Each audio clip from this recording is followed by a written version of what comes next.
Hello, and welcome back to the Passionpreneur series, your number one place for entrepreneurs, content creators, and thought leaders. Welcome back to the show. I'm your host, Brandy, and I have a treat for you today. Today, we have Deagon on the line. Hey, Deagon. Hi. So a quick backstory. Deagon and I go back, I think I actually figured out 10, maybe 11 years at this point. Way back when my mom and I actually had a gourmet dessert business. It was called Embrace Sweets. And we were rocking the brownie world. And Deagon and I met when we moved our business to San Francisco. And that was a huge turning point for us because up until that point, we were very much working on our own, day to day in our business, not on our business. And, hard knocks life type of thing. And we came to San Francisco and we were introduced to a group of people that forever shifted our world. And Deagon was one of those people. And it was through her friendship, her coaching, her knowledge, her wisdom, all of it. I tell you, it really sent our business in a different direction. And even though we do not have that business anymore, a lot has happened since then. Deagon, you still have remained a very close person to me. And I think about you often. And I'm so excited that we've reconnected here on this platform. Two, that you're still in the game and helping other entrepreneurs find their way, get the tools, the strategies, and you are giving your time so graciously to this show. So thank you so much for being here. Thank you. I love hearing that story in reverse. I actually often share that story as well in a different way. So it's really nice to hear your version of it. And it reminds me of like, there are people in my life that probably didn't know that really that stick in my mind, right? That are kind of always there with you. So I'm also very grateful to be here with you and watch you grow and evolve and become, more and more of you or do new things. And I love this story. So I'm grateful to be here with you. Thank you. All right. So before we get into it, I just want to give the audience a little background into who you are. So Deagon Williams is the founder creator of Culinary Business Strategy. And so her jam, your jam really, is helping and working with food and beverage entrepreneurs. So audience, if you are a foodie and you're looking to turn that passion into an actual business, and whether it's getting your product into restaurants, on the shelves of Whole Foods, or even a bigger market, this is the episode you want to watch. So take lots of good notes. And I second, even if you're not in the food industry, I predict the tools and knowledge that Deagon's going to drop on us today is still going to translate into whatever industry you're in. So pen and paper, let's get to it. Deagon, tell us, who are you and why should we listen to you? I love that question. I mean, at this moment, like I just said, there's this moment of but I also, it's a great question. It's a question we should all be prepared to answer. So thank you. And I agree with what you said, that hopefully everything that we talk about today is stuff that you can apply to other businesses as well. I definitely take that kind of business approach and bring it. So who am I and why should we listen to me? Well, when I was a little kid, I was actually in preschool. I declared to the world that I wanted to become a chef. I don't know who does that. And also when I was in preschool, being a chef wasn't a common thing. And it certainly wasn't a common thing for women. And that was my dream and my focus forever, is that I was going to become a chef. And so I did that. At the age of 17, I moved across the world. I did a foreign exchange, spent my senior year in high school, found a cooking school, didn't have any money, translated, cooking demonstrations from English to French and back and forth for tourists to get through school. And then I did this traditional French apprenticeship. I was the very, very last generation that did the traditional apprenticeship program. Oh, wow. And that all shifted right just on my very heels. It was and it was amazing. I came back to the States when I was 24 and found myself at the helm of a fine dining restaurant with a 27-person kitchen staff and a daily changing menu. And I had always been like Pippi Longstocking on a big wheel. Like I was just ready to roll. And all of a sudden there I was at the helm of this fine dining restaurant. And I was like, I knew how to cook. I had gone to a really fancy cooking school and I had done a lot of apprenticeships and a lot of catering. And I had no idea about management, leadership, business, anything. I just knew how to cook and work really hard. And I had this idea that you just work really hard and everything will work out. As it turns out, that's not true. Yes. So I learned that kind of the hard way. I learned how to do I had to learn how to do leadership because I had a 27-person kitchen staff that I was about ready to alienate, because an American woman at the age of 24 cannot manage and cannot effectively lead a kitchen the same way a 65-year-old French man can. It doesn't work. This is California. So I began learning how to do things on my own and teaching myself everything. And I found this organization that was a fledgling organization at the time called WCR, Women Chefs and Restaurateurs. Oh, wow. And I would read like their monthly newsletter that would come in the mail. I would just sit in my office because I was so isolated in this like resort in Northern California on the coast. And it was amazing to have a sense that something else was out there. But just that lifeline gave me the sense that I could do better. I needed to do better. So I learned about food cost and labor cost and leadership and motivating people and grooming people and marketing.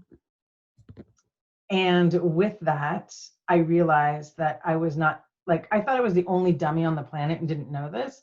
And I associated a character flaw with it. And in fact, it was just a lack of education or a lack of experience. And I looked around, and as I looked around, I realized that I was one of very few chefs that knew how to do food cost or labor cost or thought about different leadership styles. It was just like leadership and management was one thing. And I was like, no, there are different styles. We use different tools. Mm-hmm.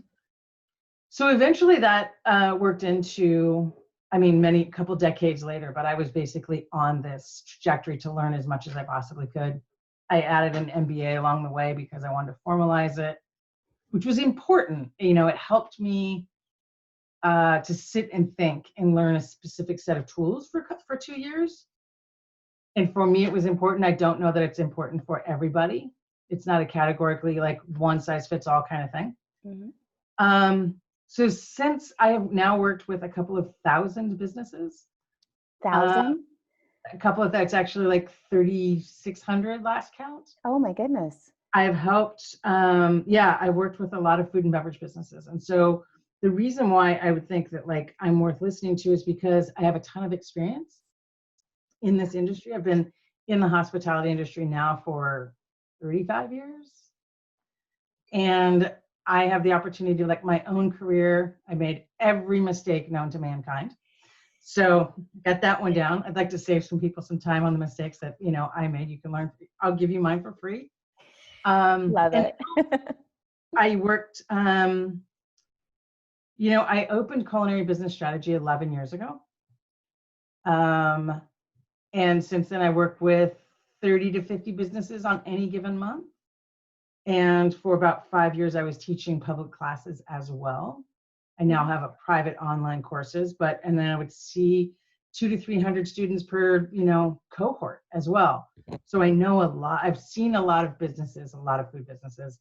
So I have the opportunity. I have the gift of what all my students have given me are people that I've worked with.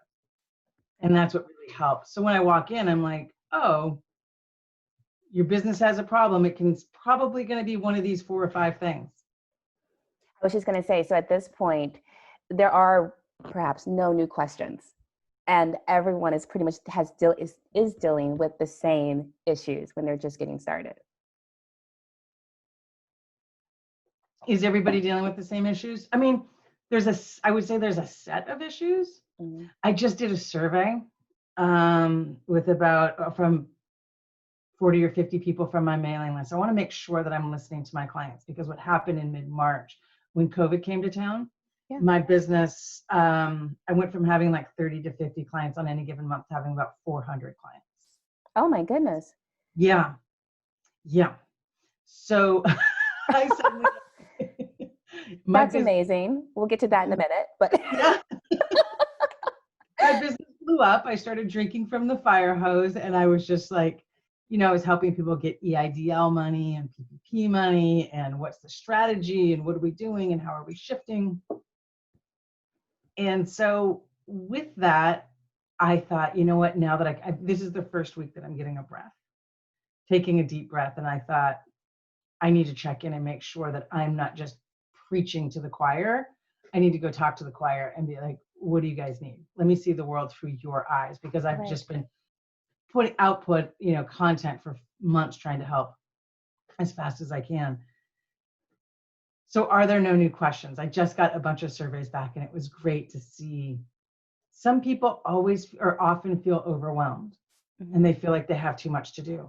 Some people feel like they're bored and it's super easy. So it's not that there aren't new questions, it's that I really am continuously learning. No matter where I go, there I am. Like, I bring my own perspective. yes. Right? Like, Yes.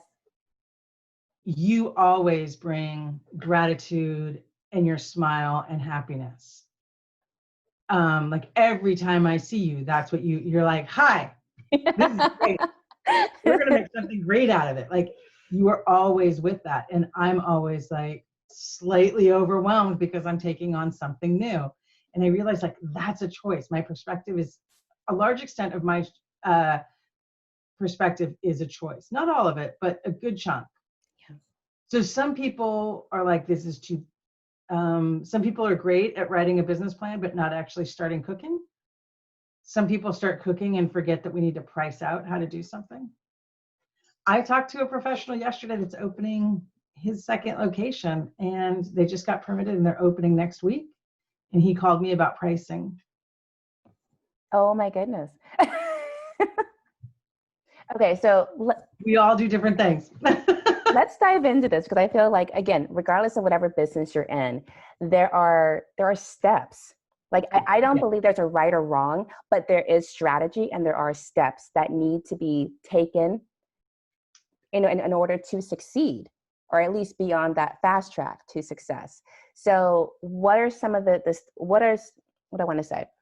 What is your toolkit for success when you're taking on a client? Oh, I can answer that. Yes. I got that one. Okay, you're right. So there are some, that's it's like, there's no right or wrong. We all kind of have to figure out our own flavor and colors, but there are some strategies. So the first thing I say, if like a client came to me, like, say if you guys wanted to open a new dessert company and you wanted to start over, and the one thing I can't do for you is dream. I need your dream. I love that. And that's so perfect timing too. Yeah, I need your dream. So if you bring me your dream, or if you know what your dream is, or sometimes we have to do a dream strategy session and figure out how to do it, and figure out what it is and bring your dream to life. Then from that, we can define your North Star. We can define your North Star, and then from the North Star, we can do the mission and vision. And the North Star remains the North Star always. Right? And so we make all the decisions from that. Sometimes I hear people like, you know what? I want to put some Italian food on the menu. What do you think about Italian? People like Italian. The people, pesto, it's big now. People like pesto. And I'm like, pesto is neither good nor bad. Pesto depends on where, does it fit into your North Star? So defining the North Star, that becomes the mission and vision, then the core values of the company. And from that, we can begin to build both a business model and then a financial model. I like. So what do you tell me? Quick question for you. So the North Star, would that be a financial goal, or more of a, in the case of a food business, like a product placement goal? Like, my North Star is I want to be in 500 stores across the country. Would that be a North Star? Or I want my business to hit 7 figures in 2 years? Those are goals. Okay. that we get to, and they're great, right? So those are like goals, but the North Star would be, we want to make the most, I'm going to use you guys if I can. Sure. We want to make the best brownie. We want to make people happy by creating and selling the best brownie in the world. Gotcha. Okay. We love spreading joy through making brownies, which is kind of what you guys said. That's what I took away. Yeah, definitely. We're going to be great. We're going to have amazing brownies. And I was like, okay, so your North Star is amazing brownies working for yourself. Awesome. Cool. And then I would say, how are we going to measure that you have an amazing brownie company? And you would be like, I want to hit $2 million in 2 years. I'm like, great, that's a goal. That's a key. And then, we'll look at your goal and we'll break it down into key performance indicators. I'm a huge fan of KPIs, or key performance indicators. Yes. Because a friend of mine once told me that you don't have to go to the gym, you just have to put your gym shorts on. And I was like, what does that mean? But the truth of the matter is, well, right now you shouldn't go to the gym. But, Sure. but if you put your gym shorts on, the chances of going to the gym are much higher. But if you sit there and you're like, I have to go work out, I have to do all of this stuff. Yeah. You get stuck at home and you don't move. But if you put your gym shorts on, chances are. So that's kind of that thing of, so I think it's important to plan and to write a business plan. I'm a huge fan at this point of the one-page business plan, or if you want to write out a full business plan, no more than 15 pages almost ever. Make it short and fast and quick. And I'm a business consultant, so you would think that I would be all about, let's write a fancy business plan. I'm not really interested in a fancy business plan, but we need to get the idea out of your head, and I need to get the idea out of my head for my own business so that I can see the gaps and the holes that I'm not seeing. It is so easy I see this all the time in one form or another. We're going to start this business and we're going to sell X, Y, and Z, and we're going to do boba tea and waffles and blah, blah, and blah, blah. That sounds like a great idea, huh? And I'm like, well, except for that there's 14 boba tea places right there, or whatever. Like there's some, we all cast our own shadow on our dreams. And so it's important to get it out of our head so we can look at it. Do you particularly have a template you give your clients to use for the business plan, whether it's 1 pages or 15, or do you just suggest Google it or just create it from scratch? I have a template, yeah, but I've pretty much created it from, a business plan. So here's one of the things that's super important to me is people go buy like business plan templates for $199, and somehow that gives you permission to write a business plan. You can Google it. The main thing about a business plan is like I have templates that I've created, but I didn't reinvent the wheel. There's no need to buy software to write a business plan as far as I'm concerned. Perfect. So to briefly recap, when you said like, what are the steps, or like how do you go, is start with where you want to go and then figure out, reverse engineer it of how you want to get there. And I think that rather than just going, some people need to go. They like get stuck in analysis paralysis. Some people I'm like, oh, did we give that any thought? Like we got to slow down half a second. So, we all bring our own stuff to the table, but we got to figure out what those plans are and like how we're going to make things happen. I love that. Okay. And measurement. I believe strongly in measurement. What gets measured is what gets done. Yes. I love how in your questionnaire that I sent you, you mentioned that the 3, I forget the exact phrase for it, but here it is. All successful businesses are founded on the tripod of success: your product, your brand, and your financials. So with this audience, most of them are 1 to 2 years into their business. They're pretty solid on their product, what they're offering to the world. Definitely, I would say 50% know the product inside and out, but not the business side to help get that product to market. And the other half is now working on the structure the financial, the branding of it. How do you work with your clients on the branding side, like actually creating that identity for their product, their business?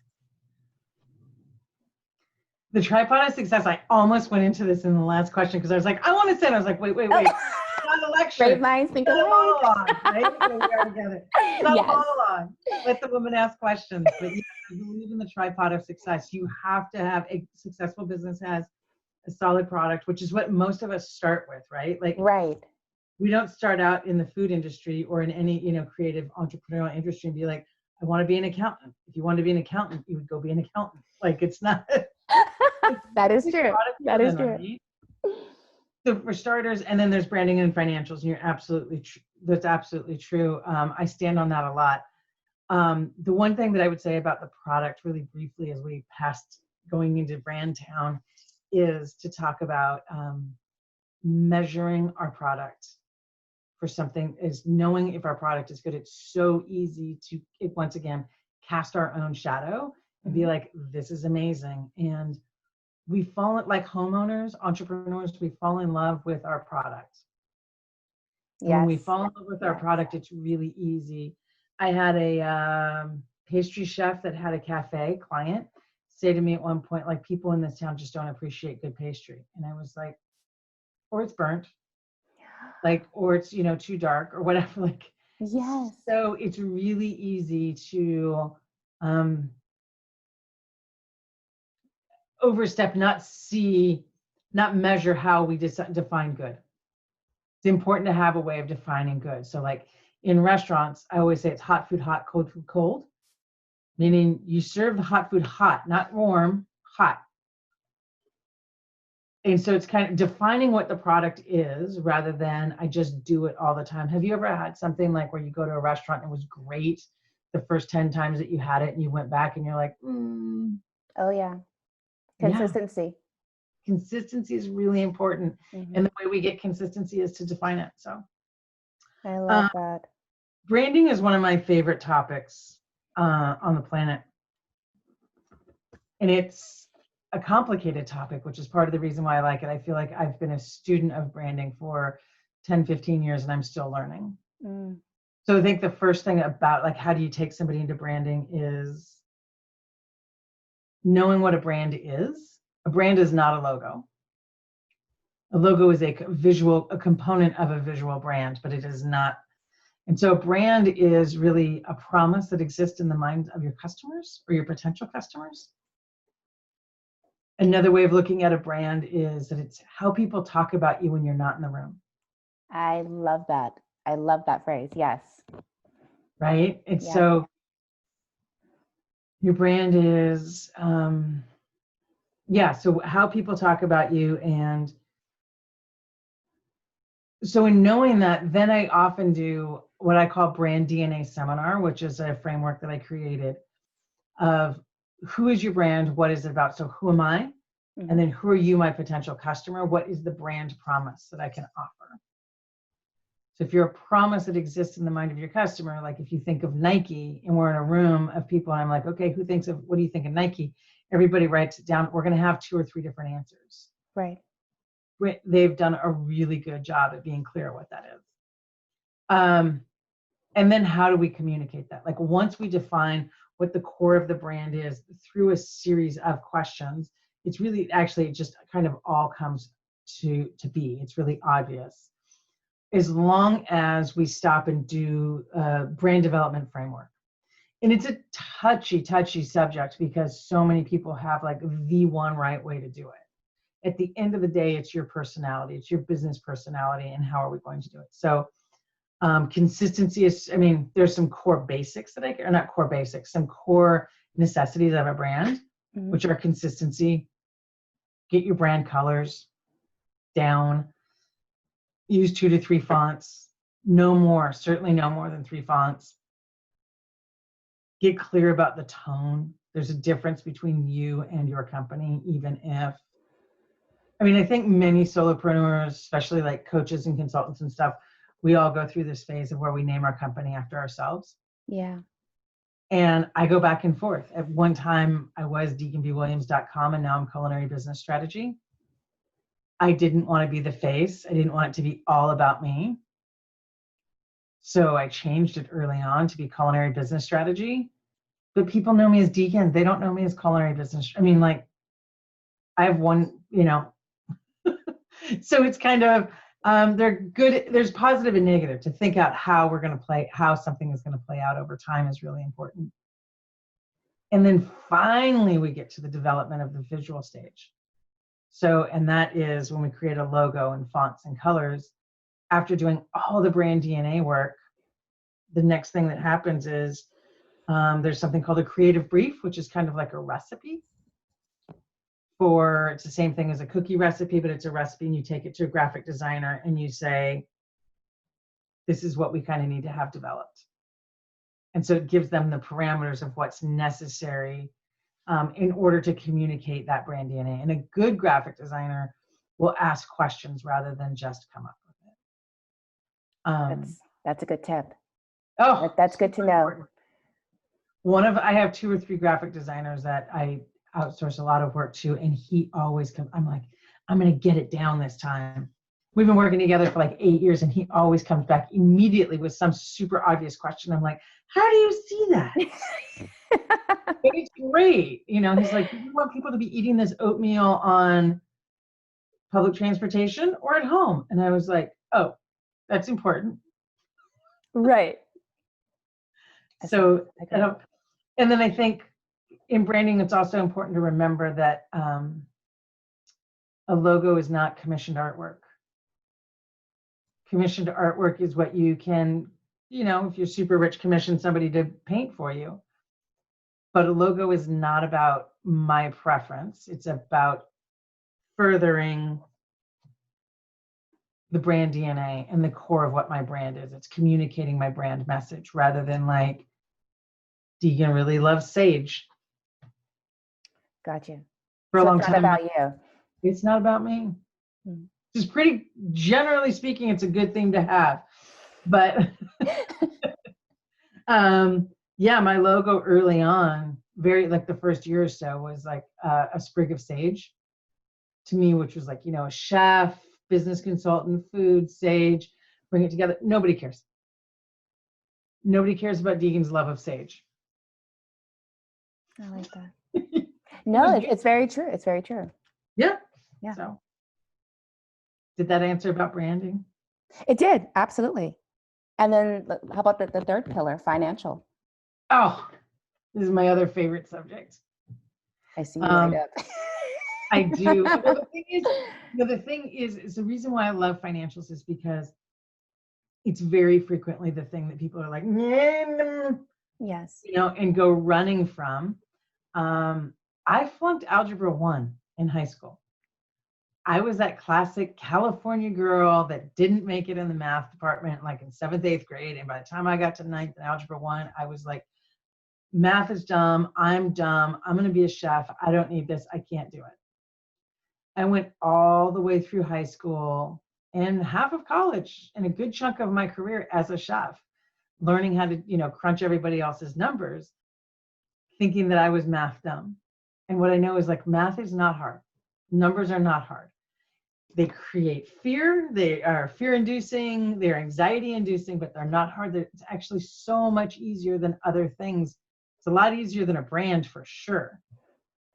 Because a brand is largely qualitative, or can be qualitative.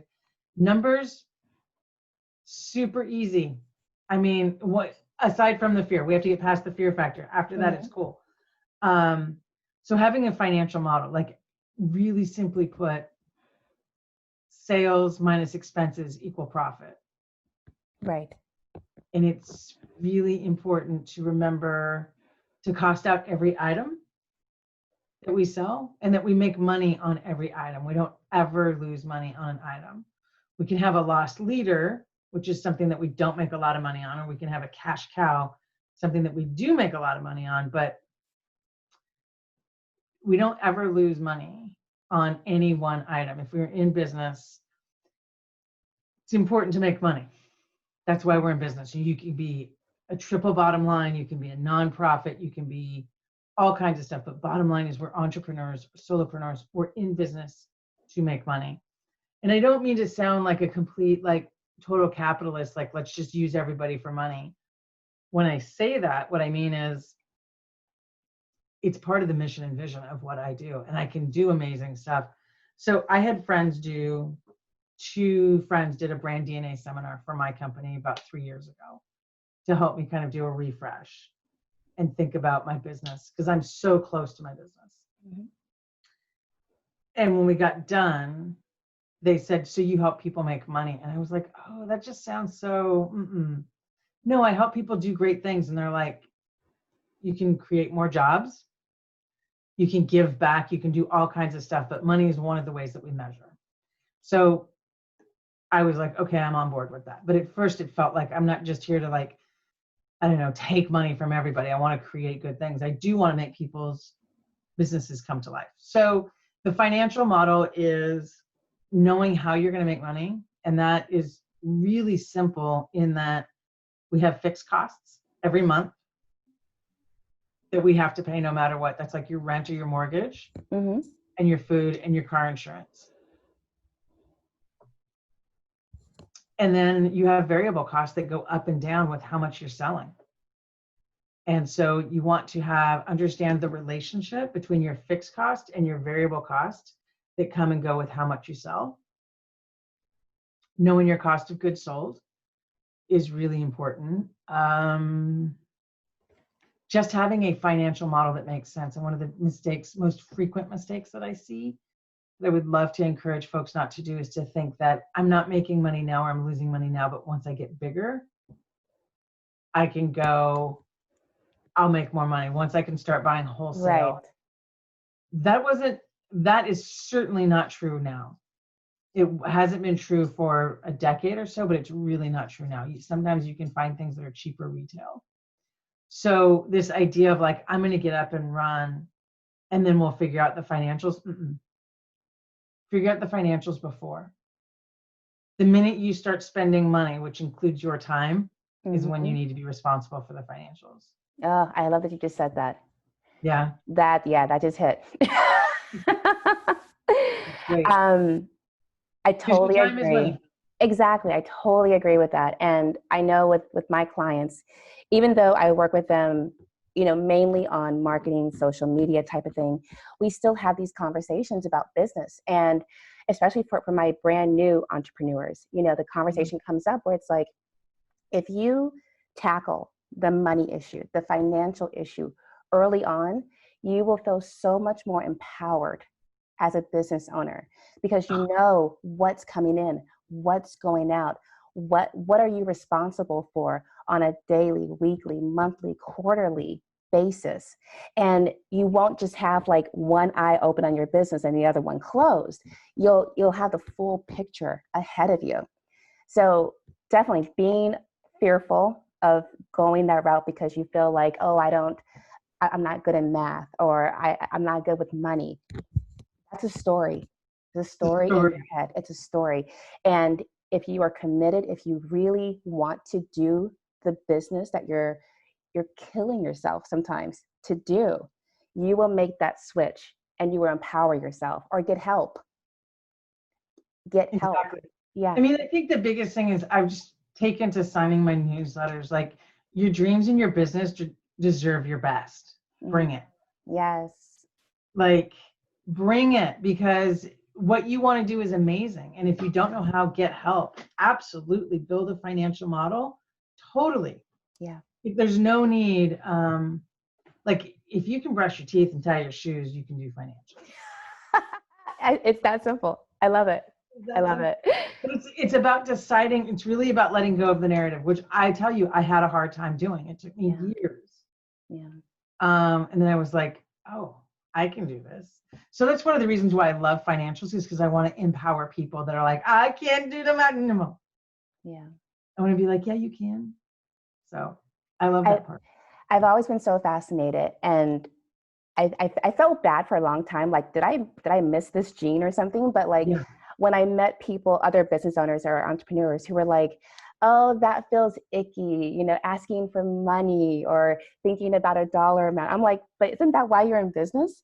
Like, the more you're able to bring in, the more you can do, the higher you can serve, the more people you can help, the better product you can continue to make.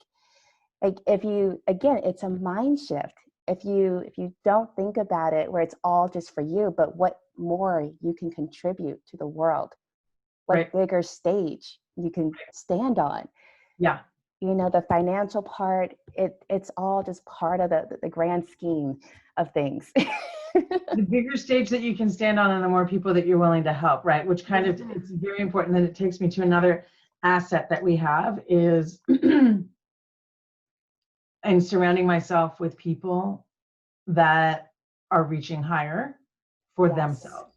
Yes. Like when you said, would you be willing to give your time to this? I'll be like, I'll give my time to this because I'll hang out with you. Because you're reaching higher and you're doing something that you know more about your business and by far than I do. And I'm like, but you're reaching. And so it encourages me to reach, right? That. Yeah. We all want to be around people that are, and there's plenty of them, right? I'm so glad you said that, because that brings me back to something you said in the very beginning, how you found that organization, what was it called? WCR, Women Chefs and Restaurateurs. Yes, that made me immediately, it reminded me of the fact of how, as a business owner, as an entrepreneur, solopreneur, whatever label you want to give yourself, it's so important to surround yourself with quality people, people that have goals, people that are shooting for things that may be beyond you right now, but like people you can watch, and then be around those people. And what are they doing? Who are they reading? Who are they following? Because that just lifts you up. You know, a coach of mine Totally lifts you up. It's amazing. Totally. A coach of mine once said that her goal is to always be the dumbest person in the room. Yep. And I freaking love that. And I have made that my mission now, to constantly be learning and surround myself with people that know more than me. Yep. You know, it's to me, It's it's how we can amazing grow. what you can do. Yeah. You know, I had this dream that I was afraid to tell anybody about. Even myself, really, if you want to know the truth. And it had been there for a long, long, long time. And I wanted to be a cyclist. I wanted to be part of my lifestyle. I wanted to be part of my identity. I wanted to be a cyclist. Now, clearly, I wasn't going to be in the Tour de France. I'm 52 and I'm a woman. It's not going to happen, right? But I really wanted to be a cyclist. And I never had the guts. I was like, oh, I don't qualify. That's for skinny people. That's for fat, you know. I don't know, different people than me. I don't qualify. I don't belong. Wow. And I said it long enough that I got on a bike and I got a bike and then I got on the bike and I didn't know what to do. So I rode around the block and like fell. And that week I met some guys, 2 guys at a friend's dinner party. And they were like, yeah, we're training for this big event that we're going to do in June. And I was like, what, are you riding bicycles? They're like, yeah, you should totally come ride with us. We're going to ride 21 miles on Sunday. And I was like, 21 miles? Oh my God. I could never do that. I had no idea. I was totally freaked out. Long and the short of it is I showed up in a parking lot, a train station parking lot on Sunday morning at the time, the appointed time, and I rode 21 miles. And it was like I had changed. The world had changed. I had no idea that any human being could ride 21 miles. And 6 months later, I rode my bike from San Francisco to Los Angeles. Are you serious? Oh my gosh. Wait, how many miles is that? 545. Oh my goodness. Because we couldn't go straight. We had to go like, right. We had to find every hill between San Francisco and Los Angeles. Because why do it simply? But, you know, and I got to be part of something that was bigger than, it was a dream that I couldn't imagine coming true. Yeah. And it was that was a steep learning curve. But I rode, and it was something called AIDS Life Cycle, to raise funds and awareness for HIV and AIDS prevention and eradication, basically. Wow. And there were 3,000 of us in total, 2,200 cyclists, 800 volunteers, and there are 3,000 people that traveled down the state of California in 7 days.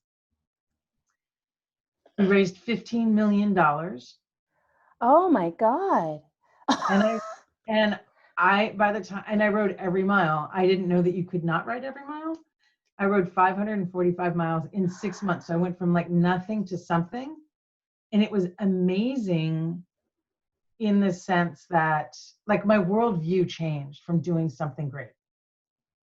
So like if there's a dream, go. Yeah. Because Yes. and now I can't imagine, you know, like I can easily do that every June.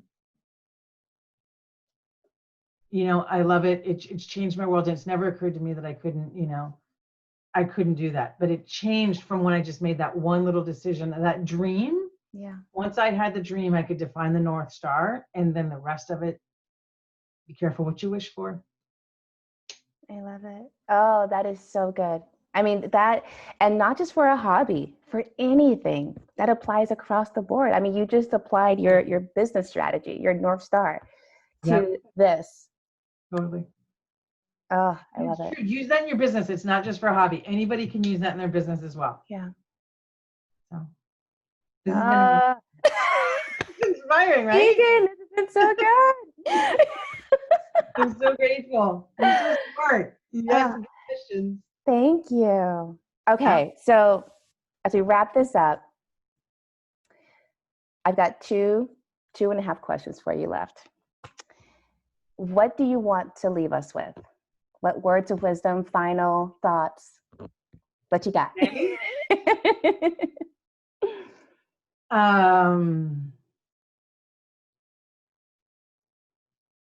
What do I want to leave with?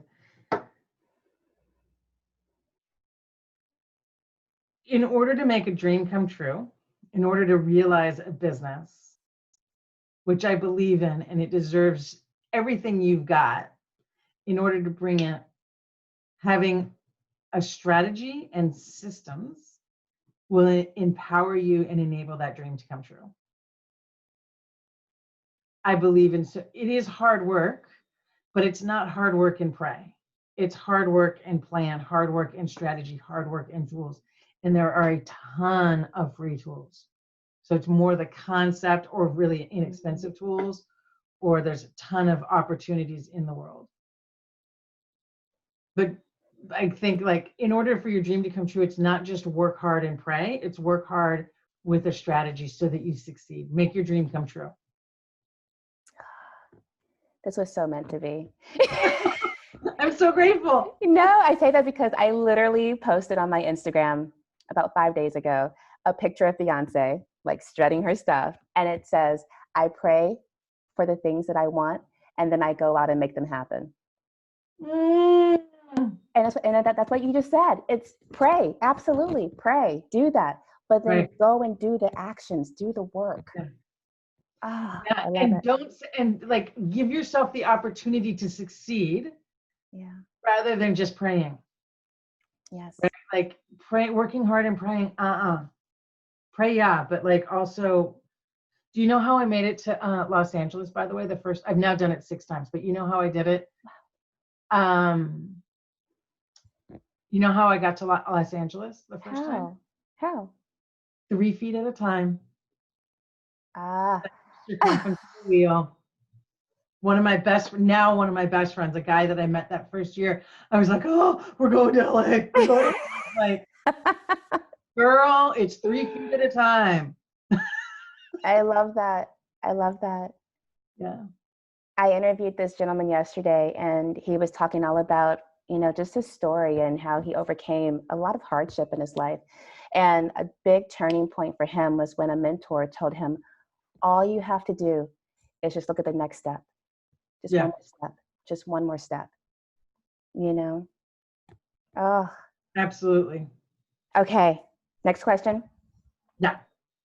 I feel like I know the answer already, but you might surprise me. I've been surprised when I've asked this question. Have you found your passion? Yeah. It's funny that you should ask that right now, because none of this is scripted, right? Or it's not, I didn't know that was coming. Have I found my passion? Yes, and I'm also always looking. That question is not settled for me. I love creating tools and systems that empower people to make their dreams come true. And it happens to be in the food and beverage business world because that's the world where I have street cred. Right. But I don't only work with food and beverage businesses. That's just what we say publicly. But I also have like 3 bike shops that I've worked with and acupuncture. Like I love creating the systems and tools, the ladders that entrepreneurs need in order to succeed. I love that. And we're going to work together soon. We are. I'm so excited. Definitely. Yeah, All right. I love that. I think that's my passion. I also really like riding bikes and cooking. I mean, I think I have a lot of them, but You can have multiple. There's no hard set rule here. Passion is a big, deal in my world. So that's one of the reasons why you and I, every time we see each other, no matter how long it's been, we're like, I see you. Yes. All right. My last question is, how can we stay in touch with you? How can we connect with you online? Please do stay in touch. I would love to hear from anybody who was inspired or moved or has a question or whatever. Please do stay in touch. You can find me on Instagram, which I am constantly striving to be better at Culinary Business Strategy.